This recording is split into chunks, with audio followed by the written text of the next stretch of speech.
The Theology, Medicine, and Culture Initiative at Duke Divinity School convened a gathering in March 2017 titled Taking Our Meds Faithfully, Christian Engagements with Psychiatric Medication, supported by the McDonald Agape Foundation. We invite you to join us for some of these conversations.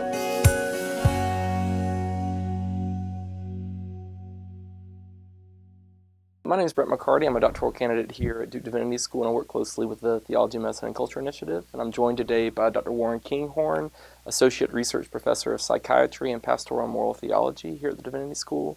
Warren's also the co-director of the Theology, Medicine, and Culture Initiative. It's a great pleasure to be talking with you today, Warren. Thank you. Thanks. Yeah. So I'd love for you to tell us a bit about your own vocation. How did you come to be both a theologian teaching in the Divinity School and a psychiatrist practicing in Durham's VA Hospital?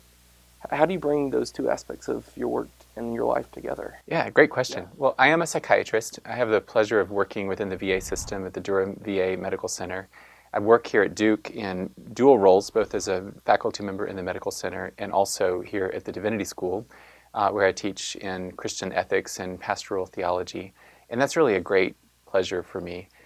In my own case, I didn't start by having an interest in psychiatry, but that became increasingly clear that that's what I was called to do. But I started in medical school and began to realize that although I was able to read the medical literature as a first-year medical student, I didn't really have a good sense of what I was doing theologically. So I had an experience shadowing in an alcohol detox facility in Boston where I was in school and realized that there were these men who were talking to me about having lost their control over using alcohol, and they didn't want to drink, but they did drink, and they didn't understand why they did. And I started to think, how does that relate to Christian concepts of will and sin and freedom? And I realized that the Christian faith had an awful lot to say about that, dating back hundreds, even thousands of years. And I wanted to know more about that. And that began my wanting to think deeply theologically about what it meant to be a physician, to what it meant to work with people, to what it meant to care for people well. And that's what's led me to my present role. As a psychiatrist, I'm a Christian who's a psychiatrist. I don't practice a distinctively Christian form of psychiatry. I practice in the VA system. But one of the ways it makes a difference for me is that being a Christian, I think, is a call for all of us in healthcare to see each person as being made and created with dignity in the image of God, to see each person as needing the respect and dignity that's accorded to God's creatures, to not focus so much on biomedical models of the self or of illness or of the body that we lose sight of the larger ways that we're all bound together with each other and in creation. So it's allowed me to have a broader vision, I think, of what happens in healthcare.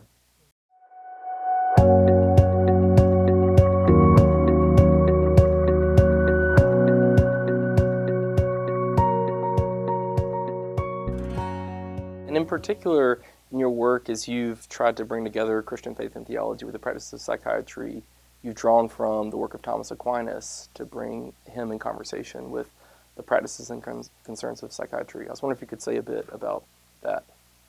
I am very influenced by St. Thomas Aquinas, who lived from 1225 to 1274. He was a monk, a professor, a teacher. He wrote commentaries on scripture and on lots of philosophical works, and his best known work is the Summa Theologiae, which is a pretty comprehensive journey through Christian theology. One of the things that I love about St. Thomas Aquinas is that he had, despite all of his philosophical complexity, he had a deep reverence for Christ, a deep sense of the beauty of the human person created in the image of God, and a deep sense of the freedom that can come through following Christ. And that's reflected in his prayers and in his hymns. And he also was deeply attentive to that we're physical bodies. We live and breathe as bodies, and we are subject to all of the body's limitations and illnesses, and yet within that we can then be formed in grace to be those that are drawn into the goodness and beauty and praise of God.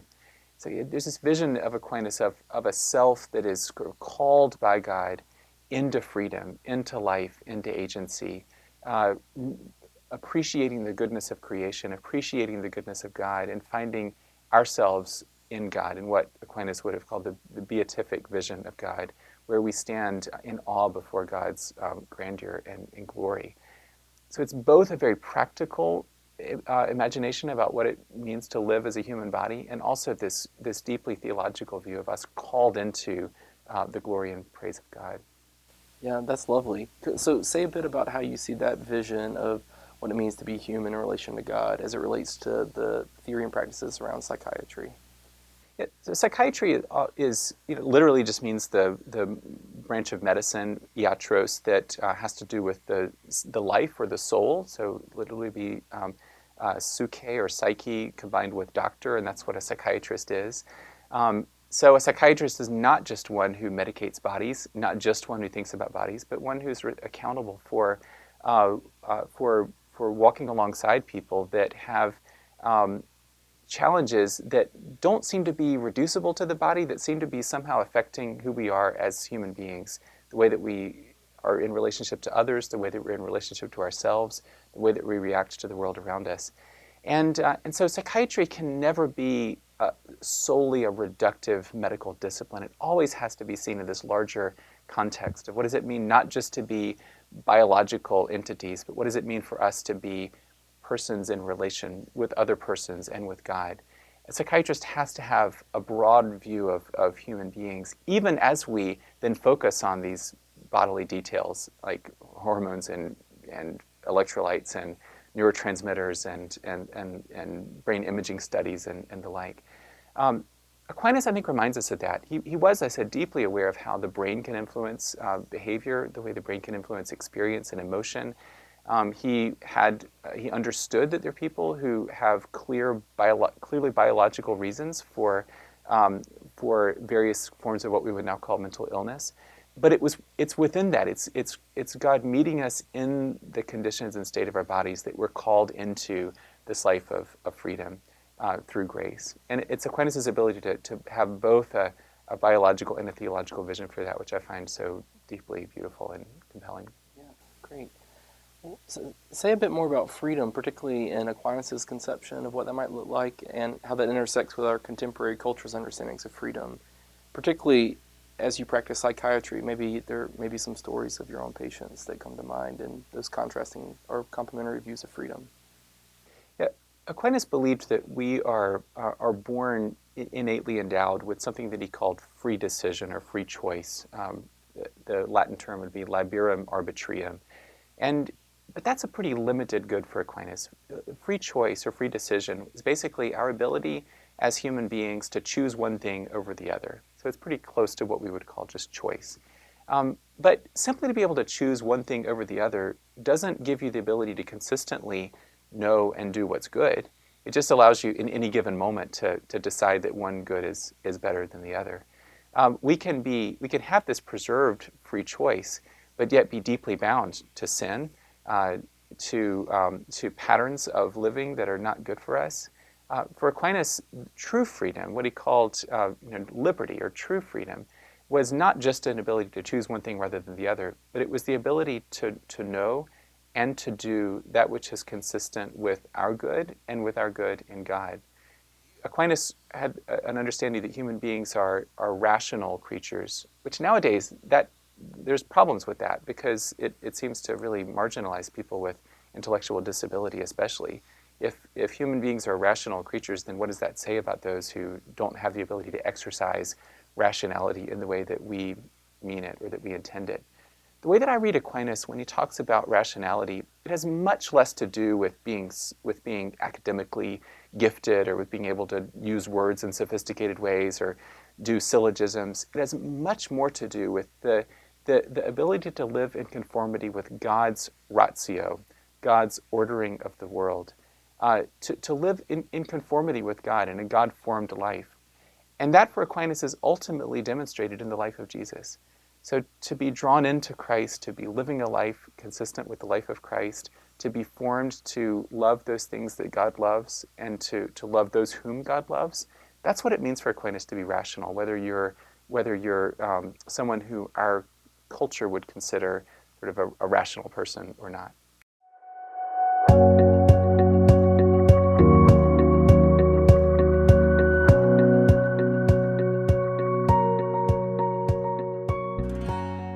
let's turn to the specific focus of this conference and the wise use of psychiatric medication. How can you think about some of the goods of psychiatric medication and also perhaps some of the ways that that medication may even at times get in the way of our freedom and agency? I can think of several ways which, consistent with the thought of St. Thomas Aquinas, medications might actually be really helpful in encouraging agency. I might say a bit about what Aquinas means by agency and about how we develop as agents. St. Thomas, in the introduction to the long part of the Summa Theologiae, where he's talking about the return of the human to God, or the way of the human to, the journey of the human to God, he talks about humans as being the principia of our actions. And that word principium is a kind of a technical Latin word that just means origin. But in this case, I think it means the originating seat of our actions. That Aquinas understands the human naturally as someone who is to be the seat, the headquarters of what we do, to be more and more the seat of what we do. And if we're bound in patterns of responding and patterns of acting that don't give us freedom, then we actually have kind of limited ability to do that. We feel tossed about. We feel like we're not able to direct ourselves, to have control in our relationships. We don't have freedom. So for Aquinas, then, the human life at its best is this ongoing journey to, in an ongoing way, to be the seat of our action. That's not to be an autonomous individual, as if we're separate from others.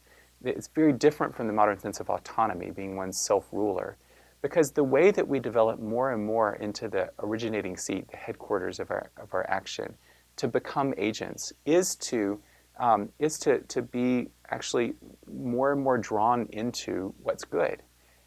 We learn to our emotions, our passions become trained to reflect those things that are really good for us, so that if I desire something or someone, I can increasingly trust my emotions as being trustworthy, drawing me to what's good for me. If I'm anxious or afraid, or if I'm sad, or if I'm angry, then that has an important sign value. So I can say, what is it that this says about my loves? And is this something that is actually rightly warning me of something that's not good for me? So that for Aquinas, as we're drawn further and further into loving, into knowing, into doing what's good, as we're formed in habits that are contributing to our own health and flourishing and the flourishing of our communities in God, which Aquinas calls virtues, then our emotions become more and more trustworthy. This never happens completely in this life, but they become more and more trustworthy, and our ways of responding become more and more healthy as a whole, and therefore we become more and more free to be ourselves. So for Aquinas, to be an agent is not to be an autonomous individual, completely unrelated to other people, but it's to be free to know and to do the good. And that has all to do with not only our ability to be called into those things that are truly good for us, but with God's grace that alone is what enables us to be truly free. You just started to do this some, but I wonder if you could say a bit more about drawing together Aquinas' anthropology, his understanding of what it means to be human, and some ways that we talk about mental illness and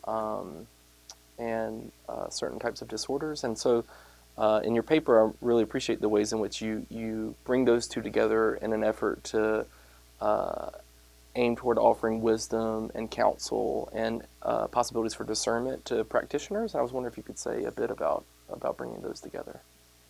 Yeah, I see all of, a few principles, I think, that are helpful in thinking with Aquinas about mental illness. One is that humans the fundamental image that Aquinas uses for human beings is that of wayfarers or journeyers, viators, he says. And that means that all of us as humans are those who are on a journey. We come from God as our creator and source. We are on a journey to God as our final end and the source of our happiness. And so we're all on this journey from God to God. And that is a journey that's always filled with challenges for all of us. And so the right way to respond to any of us that are on this journey, which is everyone in this life, is to always say, what's needed right now for the journey? What is it that this person needs right now? Whether that's medication, whether that's prayer, whether that's a meal, whether that's a job, whether that's a home, whether that's to be out of an abusive relationship, what's consistent with the journey of this person to God. Another principle is that mental illness as a whole is always a biosocial reality. We're bodies who are in relationship to others, and that means that the way that we suffer as bodies, especially in the forms of suffering what we call mental illness, always relates both to our bodies and also to the way that our bodies, that our embodied selves are relating to others in culture and in relationships and families and that kind of thing. So given Aquinas' account of agency and freedom, how might that relate to concerns about the wise and good use of psychiatric medication? Yeah.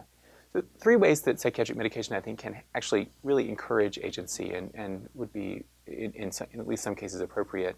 One is that when there's evidence that, that the body is in some way not appropriately supporting a person's ability to feel in a way that's appropriate to a situation, or in a way to act in a way that's appropriate to a situation. Sometimes our bodies deceive us, they fail us, and that might be through very particular ways that the brain is not working right.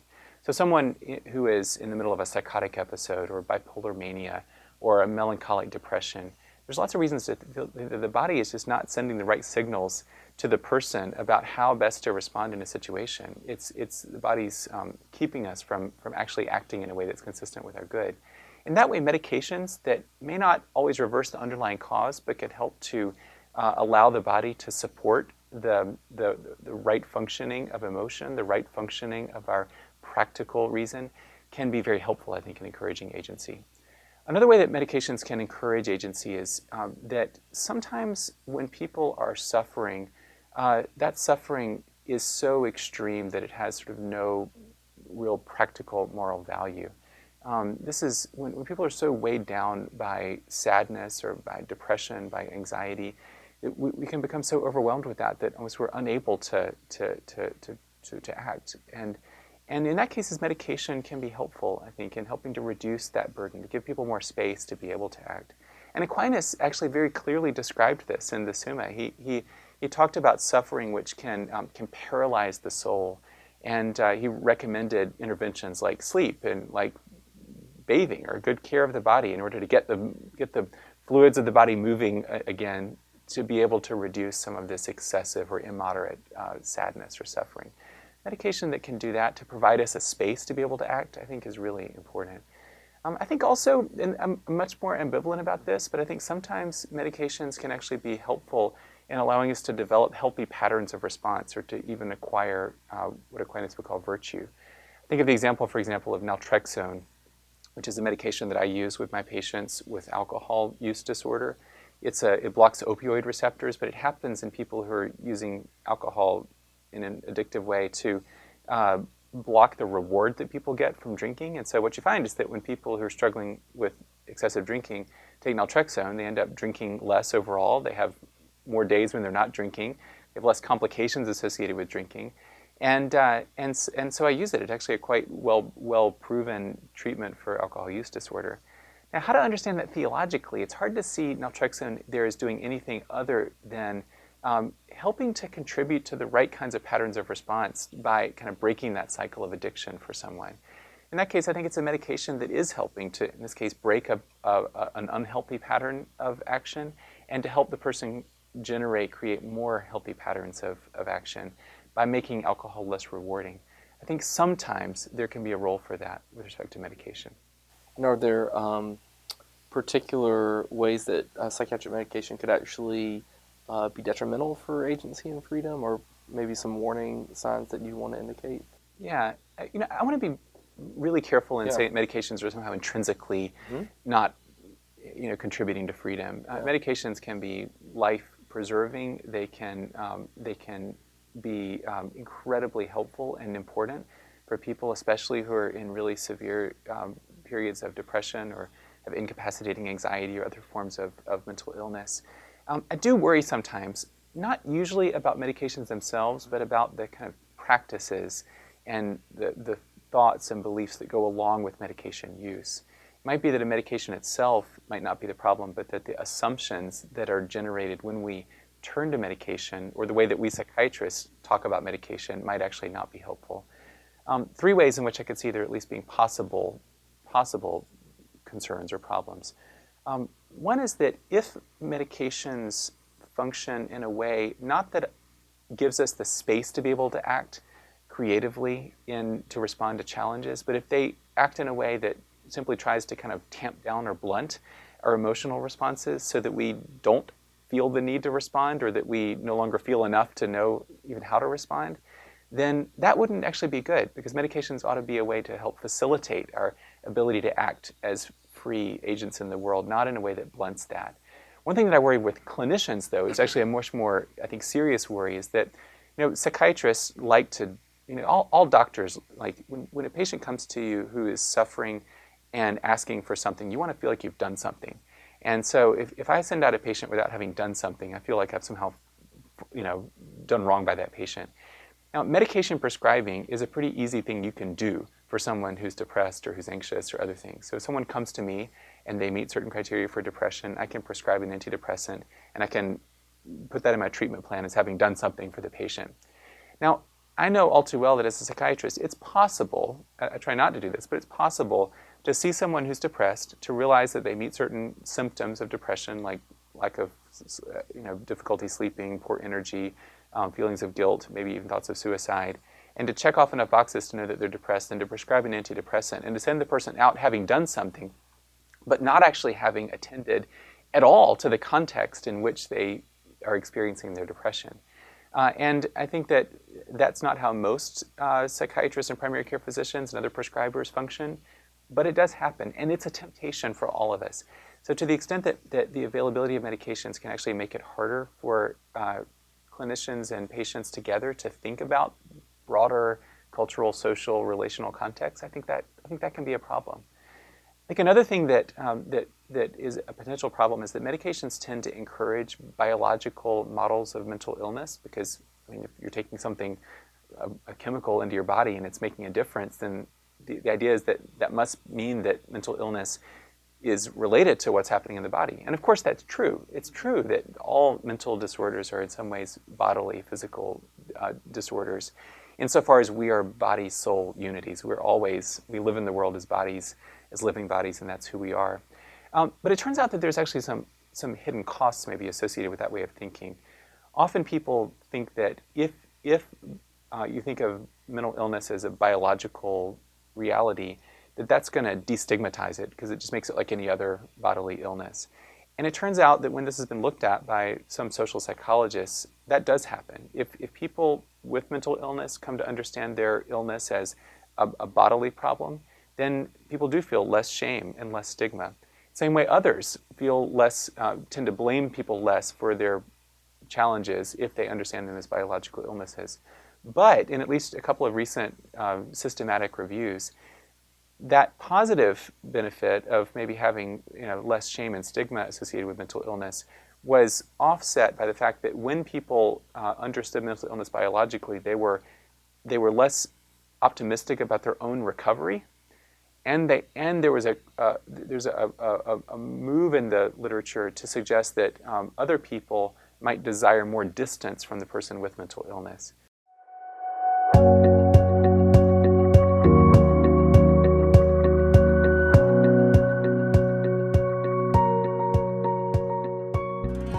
So what does it mean for the gospel to be good news in the context of mental illness and psychiatric medication? Several ways I think that the gospel is deeply important. One, because for St. Thomas Aquinas, because Jesus is the exemplar, is the one whom we're to imitate and to participate in and to pursue, that we can see ourselves as Christians as being called into Jesus' life. That's not a life of independence, complete freedom from suffering, complete bodily perfection in every way. It's a life that's marked by being given in and for others, a life that's marked by being given in and for God. That's what we're called to, and that's the goal of our lives. And people who live with mental illness are called into that just as all of us are, as our colleague John Swinton says, called to be disciples, and it's deeply important. I think also the gospel is a gospel of healing. Salvation, both in the Greek and the Latin, relates to healing. So we get the word salve from the same root that we get salvation from. God has come in Christ to heal us of our sin and of our weaknesses, and that we're called into God's freedom in and through the work of Jesus Christ. I think also insofar as we live together in and through the body of Christ, we're called to be members of each other, to contribute to each other's healing, to mediate grace to each other, and that's also really good news for people with mental illness. And because we are embodied beings, God has given us the things of creation to be aids for us. And to the extent that some of those things of creation can be made into medications that can be helpful, that can help to contribute to agency, that can help to make it possible for us to then live as free acting persons in the world, then that can be received as a gift of God. Oftentimes there's a deep concern about access, and so the primary motivation is making sure someone gets seen by a psychiatrist or some type of healthcare professional. And I definitely think that's important. But I worry a bit that sometimes within churches, it's almost as if the church's responsibility is over as long as they've made sure access has occurred. And given all that you've said about the importance for theological context for understanding what good judgments might be, both for clinicians and for persons with mental illness, what might be some of the kind of responsibilities and joyful duties of churches to both clinicians and persons with mental illness? Yeah, so access to good health care is important. I mean, that's a kind of foundational thing I think that all of us in the United States should be working toward. But access alone, as if someone's mental health needs are somehow met the minute that they see a clinician, it's not the end. It's only the beginning. So a congregation, a group of Christians who care for each other, need to continue to walk alongside each other in the context of living with mental illness. At best, a clinician, whether that's a psychotherapist or a prescribing clinician or both, can be one additional person to walk alongside the one who's on a journey, to provide certain kinds of comfort, certain kinds of supports. But we as psychiatrists can't do everything. And we shouldn't think that we can do everything. We shouldn't even give any thought that we can do everything. In fact, I will never be, as a psychiatrist, as close geographically or relationally or personally to my patients that I see as any member of their own congregation would be in some ways. That we have an obligation and a responsibility to each other in our local communities to continue to walk alongside each other, to be communities of support and communities of discernment. I think is really deeply important. So a question about should I take medication, hopefully in the best sense, would be one that could be brought to Christian friends and colleagues that can be trusted to help make sense of that question. And sometimes when people are really deeply struggling with mental illness, there's so much shame and stigma associated with that people don't want to take medication. And actually bringing it to other Christians can actually be not a source of increasing shame and stigma in the best sense, but could be a way of other Christians saying, I think it makes sense maybe for you to take medications here, but we're not going to abandon you to these medical ideas. We're going to keep walking with you, keep discerning with you what we see in you, what's happening with you. And that can be ongoing discernment about what medications are appropriate, when to start medication, when to stop medication. That can be best done in community. Great. Warren, thank you so much for joining us for this conversation today. I wish you every blessing with your work. Thank you very much. Thank you. For further interviews and other resources on Christian engagements with psychiatric medications, please visit our website, TMC.Divinity.Duke.edu.